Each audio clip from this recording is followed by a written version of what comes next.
हम लोग ना अपने आप को बहुत दिग्गज समझते थे पिछले 5 साल से. We had a huge team. When I say huge, by our size there were about 5-6 people whom we had. There was a content writer, there was a backlink person, there was a front link person, there was an SEO person. मतलब बहुत लोग थे हमारे पास. So जो हमारा वो team lead कहता था कि सर ये रख लो, हम कहते ठीक है जी रख लो, बस बिजनेस आना चाहिए. And the content was just being made. क्या बनता था वो कहते कंटेंट डाल रहा हूँ मैं हर रोज़.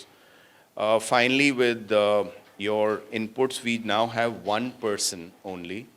And this for 5 years we were doing similar things कि कोई digital domain में करना है. So a lot of our myths were broken. Now we are commanding what we want, how we want it.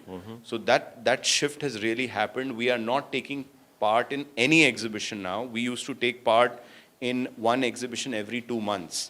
So the savings are huge. Now, in fact, exhibition people are very unhappy with us that why, we're not giving them business. So that's kind of really changed. And I think our whole positioning with our clients has changed drastically.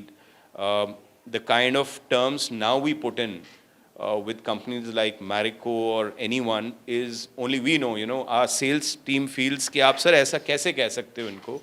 And we do it and we're getting the business. So that's a huge change of positioning that has happened, and all thanks to the course and you.